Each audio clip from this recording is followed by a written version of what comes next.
All right, so for the stretching component of fixing plantar fasciitis, let's talk about first what the real issue is. So I've got a pretty standard shoe here. It's a clog, but it pretty well represents what the main problems are with traditional footwear, which is what just about everyone wears. So first you've got the elevated heel.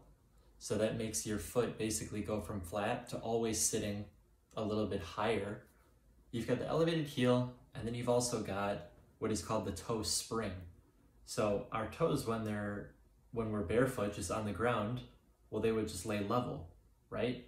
They would be level, heel to ball, the foot would be the same, but not in shoes. In shoes, our toes get lifted up, usually about 15 to 20 degrees in the air, which is completely unnatural. So in the article that I linked in here, that you can check out after this, what I basically call it is, it's like an unnatural U shape, because you've got the heel, the heel is lifted up, the toes are lifted up. Obviously your foot doesn't look like a U, but it's just making this very odd, like both ends of the foot are lifted up unnaturally. And the problem with this is that we spend so much time in our shoes that it trains your feet to be like this. Some people, even if they take their shoes off, their toes actually just sit in that sort of, it's dorsiflexed position, because they've been trained for so long to do so, so they're stuck in that position. And going into the musculature problem, that actually explains it, because what is happening when we have that issue is that the extensor muscles, I'll actually just lower the camera and I'll do this on my foot so you can see a little bit better. But the extensor muscles, which are on top of the feet, are going to get tight because your toes are always like that. And then the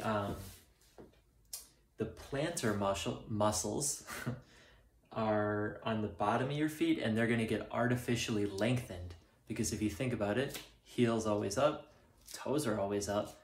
Well, it's making muscles that we're laying flat, they're forcing them to lengthen. The position of that shoe is forcing those muscles to lengthen.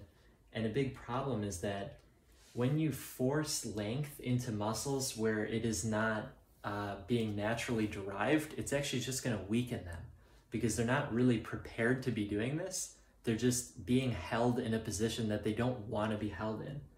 So you're getting this unnatural extra length on the bottom of the foot, and you're getting an unnatural shortening on top of the foot.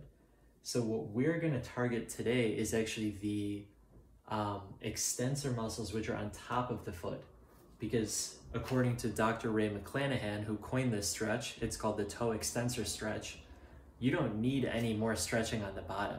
So people who stretch their foot like this, do stuff like that, he says, and I completely agree with him, we don't need any more of this because the foot is already stressed in that way. What we actually need to do is the exact opposite. You need to plantar flex your feet. You need to, your toes actually, you need to get your toes going the other way, because they get so little of that motion nowadays. So this is one way that you can do it, just sitting in a chair. I'm on the floor because I usually am, but you could be sitting in a chair and do this too. There's no perfect way to do it. I would call this a self-limiting stretch.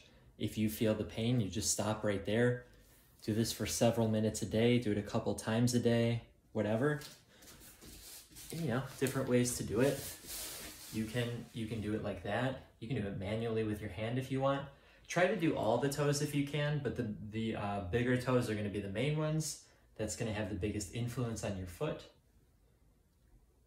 because those are the ones connected to your arch muscles. But basically, we're just doing this. That's all we're doing.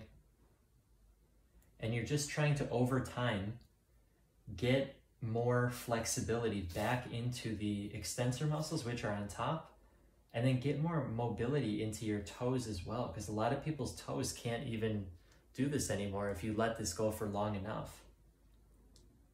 So practice that. This will definitely help.